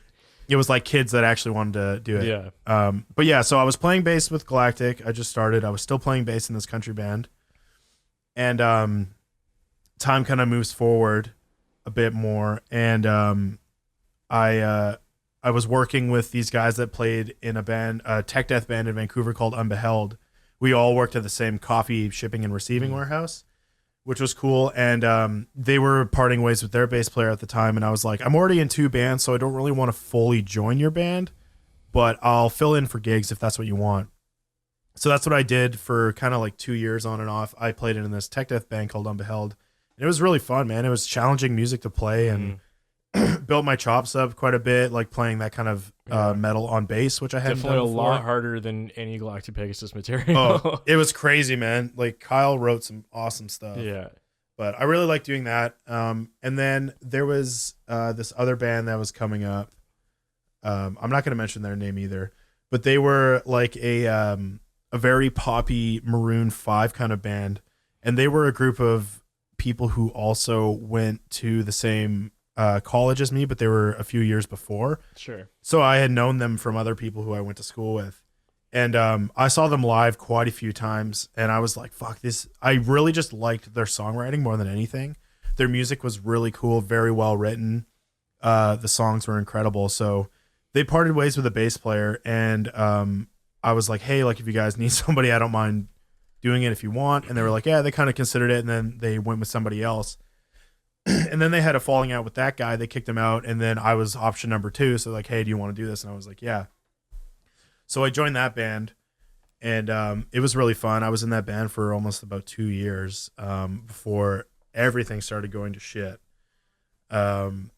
pretty quickly. I started having issues with the country band I was playing in. At this point, it had been like 8 years of playing with this person, and I found that moving to Vancouver really changed this person.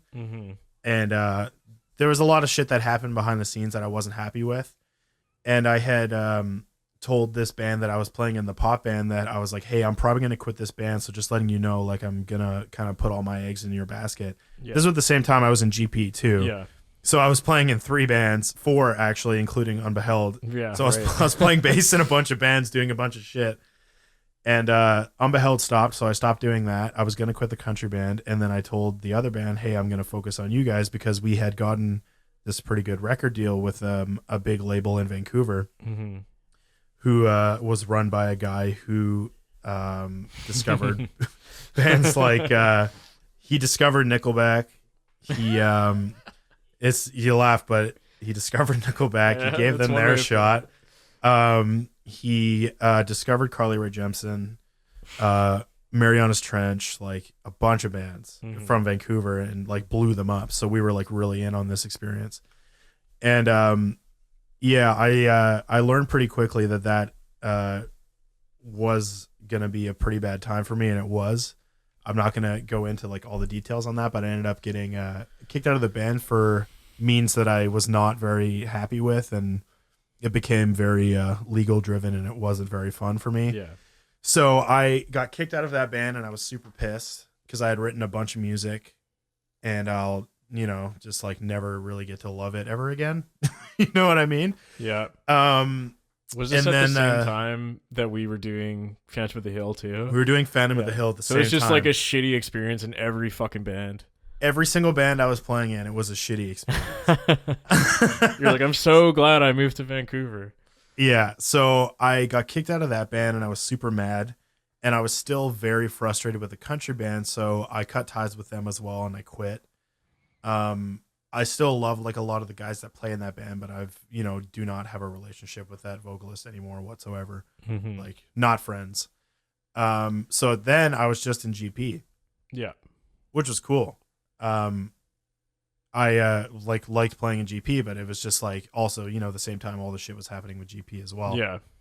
Um but yeah, I just started I kind of wanted to transfer over to learning vocals way more cuz like at the time I was just doing it very casually, and I was just like singing backup vocals in country bands and all that Hmm. kind of shit.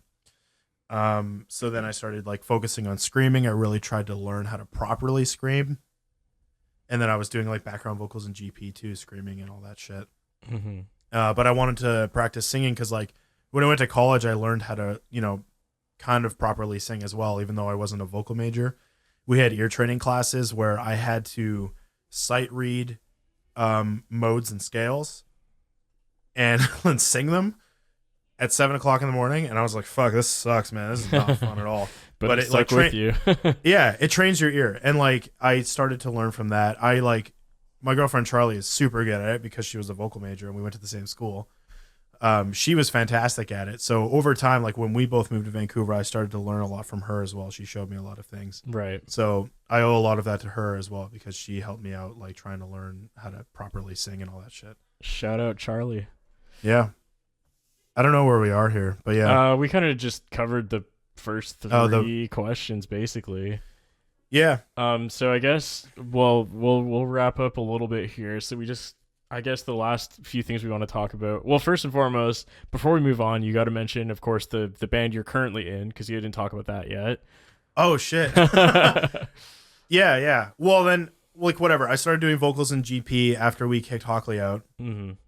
That's when I really was like full bore on doing vocals. Like I'm a vocalist now. Yeah. So I was And playing. it was also around the same time you started doing a ton of vocals on my channel as well. Yeah, tons with you. I started to work a lot with you, and like I really, I've said before, like I'm a yes man when it comes to a lot of stuff. Like I say yes to a lot of gigs and all that kind of stuff, which Yeah. I did, which was a good thing and a bad thing.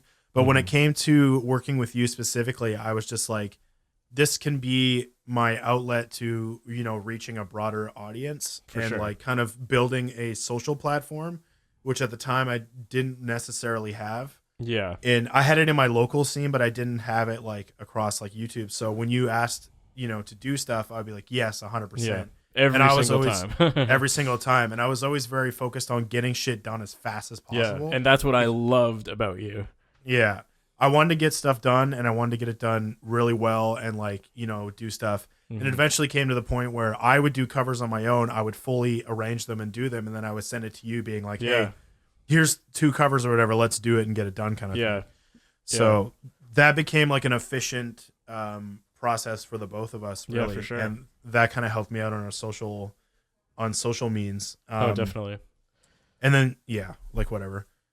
I ended up chasing the dragon too when I had my Christmas video do really well. So that made me want to focus on that a lot more too. And Yeah, then, I never actually thought about that. Like I guess you kind of didn't really give a fuck about social media at all until that video. I mean, you like kind of did, but not really. did because I had some other stuff do well before, like Yeah. my invent anime Right, audition stuff. But still, But, like like- not to that extent. Like that's what I mean is like when you have that one that blows up that much, you're like, fuck. And it's so hard to make it happen twice.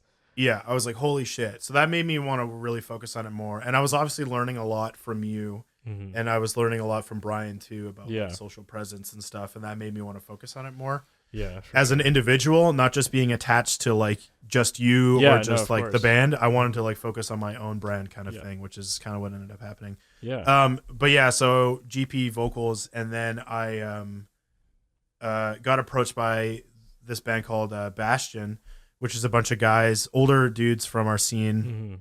who played in like Take the Earth Beneath Us that were like really awesome bands. Yeah. I didn't fucking know about it at Yeah, all. they were like the biggest.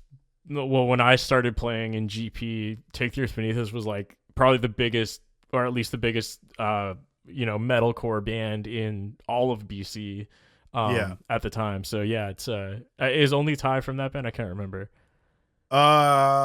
Yes. But like Chris played in a lot of other bands too. He played in Callahan and like Oh, okay. a bunch Right. of other people. Yeah, that was And before then my time. yeah. And then Nathan Pope, who's an amazing drummer too. Right. He played in tons of bands as well from like Yeah. Calgary. He's from that area. From like But Fall yeah. City Fall, right? Fall City Fall, Right. yeah. So they approached me because they had parted ways with their vocalist, and they were like, "Hey, we've seen a lot of your stuff." And then Eric, obviously our buddy Eric, recommended that they ask me, and I kind of wasn't down because I didn't want to join another band and have the same kind of experience Yeah. with the other bands. But I met with them and like they were very genuine and they kind of laid everything out. I laid everything out that I was expecting and they did as well. Mm-hmm. And then they sent me a demo to start writing to, and I did it like immediately, obviously, because that's how I work. That's Johnny. So I write my songs all in one session. I don't stop. Like if I start an idea, I have to finish it. I can't just like yeah. I can't like take a day and then Much move on. much to my dismay sometimes. Yeah. So I did that and I sent it to them like within the day that they sent it to me, and they were like, fuck yeah, let's do more stuff. So then I was definitely on board because we were all very like-minded and I really liked the music that they were writing. And it was different from GP because with GP I was starting to go more down a road of no more clean singing. Yeah. I'm doing all more deathcore style vocals and focusing on that. That's my outlet for that. So Bastion became my outlet for writing more metalcore and clean stuff. Yeah. And that's where we are now. So yeah, definitely worked out for sure. Yeah. Awesome. Yeah. So that basically covers like almost everything. I feel like we have a question written down here that's things you've learned in the music industry, but as with me, I feel like we kind of just talked about that as we went. Unless you have anything specific you wanted to pinpoint. Just like if you're a band that's starting up and you're thinking about labels and you're thinking about working with like managers and stuff, all I can say is like read the fine print and make sure you dot all your I's and cross your T's. And if you're worried about stuff, I honestly like either don't sign the contract whatsoever if you're like apprehensive at all, or make sure you have proper legal representation. Yeah. To cover your own ass. Yeah. Just don't run into things just because you think it's a really, this is going to do wonders for me. Like you need to read into stuff. Like just because they're labels doesn't mean shit, especially now. It doesn't mean fucking anything in my opinion. Yeah. Unless it's like a really amazing advance and like, all this other shit. Even that, like just don't be in debt to anybody else. If you can do it on your own, I highly recommend doing that. Definitely. I do shit on your that. own. Yeah. If you can make it work by yourself, the internet is like a great tool. Learn how to record, learn how to produce, learn how to do EPKs, all that kind of shit. For sure. And yeah, like we were saying earlier, man, or to anyone listening, like, the way that me and Johnny started was so ghetto compared to the, the tools and availabilities that people have nowadays. Like we were duct taping a USB mic that we got for free with a video game, and that's how we recorded. And now it's like, you can get an interface and like Reaper is free. There's like free guitar tones, free drum VSTs, free everything. You can get a whole ass EP recorded for like, I don't know, like $100 for an interface, and then like if you already have a guitar and a laptop, you're basically you're good. And like it won't sound incredible, but like it'll certainly sound better than anything that you or I could have done back in the day. It'll at least get your ideas down. Yeah. Fuck, dude, I didn't even know what string gauges were. Yeah. I didn't know how that worked, and now we can just go on the internet every single day people ask me about string gauges. We can just ask you what your string gauges were. Some internet idiot told me what it was, and now I know. And then and then you'll get ignored. Yeah, I didn't know shit, man. Like, yeah, you and like people now can actually buy different gauges for their guitars. That used to not be I didn't fucking dude. It used to only be like light gauges for sure. Yeah. Really, like, or I didn't know where to get the other ones. I had no idea. Yeah. So you're all spoiled and you're all fucking privileged. Yeah. God, we sound like fucking boomers right now. Yeah, I'm not even that old. You're younger than me. It's crazy. Yeah. The last thing I wanted to touch on before we get out of here. This is a surprisingly long intro episode, but that's all good. It was all interesting stuff.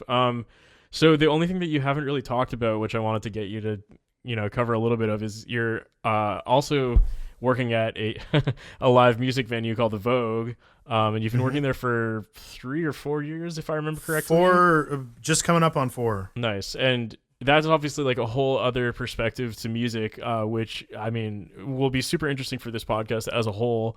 Yeah. Because that's a whole other side of things that I have basically no idea about because I don't know anything about live shows or promoters or how any of that works. I don't really want to be involved in it at all, especially after hearing a ton of the stories Johnny has told me. So Yeah. yeah, I guess maybe just talk about like how how you started that and if Yeah. that has had any impact on your view of the music industry as a whole. Like, does it conflict anything you thought you knew before you worked there or, anything like that? I just like, yeah, I just really didn't know how shit worked behind the scenes. I'd only seen shows from, the audience perspective. So I didn't really get everything that was happening. Mm-hmm. Right. How I started working at the Vogue is I was going through a really shitty time for a while where I was, seeing a therapist for a really long time. And I quit the job that I was working. I was doing warehouse work 9 to 5 and I fucking hated it. It was driving me crazy. It was really bad for my mental health. So I kind of took like 2 months off from working, the July and August. And then a friend of Charlie's recommended me to the manager of the Vogue Theater just to get my foot in the door to literally just be like a bar back and a host. Right.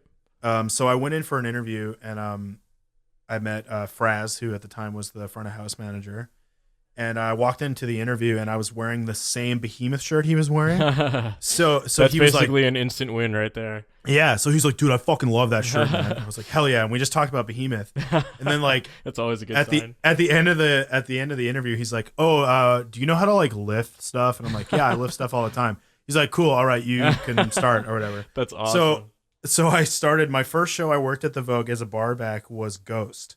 And I was like, this is fucking sick. Like Ghost is dope. And it was like all my friends were coming to the show. So I was like, this is amazing. Like, I get to work in this theater and I'm like lifting alcohol and like, working at the bar and stuff. And it was fun. And then the second show I worked was Russ. And a lot of you probably have no idea who the fuck Russ is, but he's the SoundCloud rapper. And it was the worst thing I ever worked. It was like all the worst kids in the history of the world came to the same place and decided to fuck shit up. So I'm kind of glad that happened because I, one, got to see the theater at its best. Yeah. What I wanted to really see and get out of the experience. And then I got the complete polar opposite, everything I hated. But that intrigued me. So the good thing about working in a venue, even if you're just like bar staff, is you're still surrounded by all of the production staff. And I had experience in live audio mixing and all of that stuff. And I was really interested in it. So I would talk to the production guys a lot. And after every shift, we would always just go out and drink. It was like a super bad, it's just a waste of money. But we would go to the bar and we would drink and we would talk. And I, got to know like my bosses and my managers really well. It's great because I got to know them on a personal level and I never felt like they were my bosses necessarily because we were all at a very mutual level of respect. Right. So I have to give like Kyle Knapp and Jules like a huge shout out for that because they were like friends with all of us first and it created like a very good little community of people who like really liked working for each other first and foremost. And it never felt like, I was scared of my superiors kind of thing. But anyways, we would always go out and drink after work. And I was hanging out with one of the production managers at the time. His name was Chandy. He still is a production manager. I don't know why I said that. Basically, we were all like really drunk. And I was like, hey, like I know how to do audio and stuff. And he's like, oh yeah, give me your number. I'll call you or whatever. And so what I started doing, Chandy called me for my first production gig, which was I was a stagehand for the Chris D'Elia special that was being shot there. Right. So it was insane. We started at 7:00 in the fucking morning, and it was the most stuff I've ever seen. We started at 7 and we left at 4:30 in the morning. So I was there all day. And not only did I do the production stuff, but I did my barback job as well. Right. So I was double dipping, and I have continued to do this my whole career at the Vogue. Yeah. So I would do my production stuff. I would set up and do all of the stage stuff in the day. I would work the show as a barback, and then as soon as the show came down, I would go tear everything down. So I've done that consistently for the past 3 years, essentially. Crazy. So I started to learn a lot behind the scenes when it came to like how shows ran. I learned more about lighting than I ever wanted to learn in my life. That's kind of like the stagehand thing, is a lot of stagehands are audio guys, and then they're forced to learn lighting because lighting is the primary thing for a lot of shows. Honestly. So I've learned so much about that, and then I've learned so much from the people I work with. Like Greg is a really awesome lighting technician. I've learned a lot from him. Chandy is like the biggest that I've learned a lot from audio and just the industry in general. Mm-hmm. And then over time, I transitioned from being a barback at the Vogue to being a manager. My mentor had been fired, unfortunately. He ended up coming back as a promoter rep, which is crazy. But he's like the smartest guy I ever met, Kyle Knapp. He knows everything. He's a fucking genius. But I ended up kind of taking his job, and I started doing production from the theater side of things, and then I also did production from the tour side. So I would kind of be like the production liaison would be my title, essentially. Right. So I would be the middleman between the theater and the tour. So I would basically try and make both people happy. Is essentially what I was doing. Much harder than it sounds. Very hard. That's why like a lot of stuff comes up where I tell you guys all these stories. Yeah. I get to meet a lot of these people on tour, and you start to figure out like when you're gonna have a good day and when you're gonna have a bad day. Right. And honestly, it's great because like I've learned so much from the other side of the business as opposed to performing and writing. I kind of feel very lucky that I have kind of like the jack of all trades mentality where I can represent myself on a business standpoint and the production standpoint of the industry, and also the creative side. Yeah, definitely. So I've learned so much from that, and I've learned like what I don't like doing and what I do like doing, the people that I do like and the people that I don't like. Yeah. And like surprisingly enough, I'll kind of just end on this and then we can stop talking about this. Sure. But obviously like a metalhead, and I used to get really excited to work metal shows. I used to be like, fuck yeah, I get to work with like these people that I admire and all this stuff, like the whole Don't Meet Your Heroes thing. Right. I would probably say 8 times out of 10, the metal shows that I work are usually the worst. Fuck. I don't know what it is, specifically American tours. I'm sorry, everybody from America. But like, they just have this grumpy ass chip on their shoulder sometimes, like really shitty attitudes and all this. I'm not going to throw specific people under the bus, but like there's some fucking shows that I've worked that I just wanted to walk away from, and like you almost get in fights with these guys. Like it's not fun, man. Like it gets really shitty. Yeah. Ironically enough, my favorite shows to work have always been country shows. Weird. I still come from a country background, but I love those Nashville guys. Right. All of those guys that work in that Nashville scene, they are like industry professionals. They know exactly what they're fucking doing. They all have this Southern hospitality attitude. Like, I love them, man. It's like super fun to work those shows. Cool. All about it. All right. Well, I mean, I think that pretty much wraps it up for our first episode here. So it ended up being quite a long one, but hopefully you guys found it interesting. As you can see, obviously, Johnny and I both have a ton of experience in various different aspects of the music industry. And this is just some of it. We could go on talking for hours and hours, but it's a podcast series, so that other stuff will come up in later episodes, I'm sure, as we're prompted by the people we're talking to, or, whatever we decide to talk about in each episode. So again, this is kind of just like a taste of what's to come. If you guys ended up sticking around and listening to the whole podcast, I just want to say a huge thank you, because I know, again, it was a long one. Or if you just tuned into a little bit, that's okay too. Since this is our first one, if you guys liked it, obviously let us know. Because this is new for us. Let us know what you liked, what you didn't like, all that. We are totally open to suggestions, comments, criticisms, because we have never done this before, and it's very interesting starting something brand new at this stage in our lives when we, have both have done a ton of other stuff that we're very familiar with. It's it's just always weird starting something new. I think we can open the floor too, and maybe be like, if you guys have questions, maybe ask them, and maybe eventually we'll do kind of like a question portion and answer some stuff that you guys are curious about. Yeah. But yeah, tell us how we can be better too. Like, I don't know. I'm sure a lot of people out there listen to podcasts and they expect certain things or whatever, but just like give us pointers, because we're we're new at this. I listen to podcasts. I don't make them. So Yeah, I listen to like 2 podcasts, so I'm much less familiar with them than Johnny is. But I mean, yeah, I don't know. I'm gonna be handling all the editing, so we'll see how it goes. But yeah, that's pretty much all we got to say. So again, thank you guys so much for listening or watching, whether you listen to it, on Spotify or wherever we end up posting this. That's pretty much all I got to say. So yeah, again, thanks for watching episode 1. And next time we're around, we'll have a special guest, maybe Nick Nocturnal, but I'm not entirely sure at this point in time. But one way or another, we'll have someone who's not just us two talking to you guys next time. So yeah, we just want to get this out of the way. Yeah, never talk about it again. Nope. All right, well, thank you guys so much for listening, and we'll see you later. Thanks, y'all. Bye.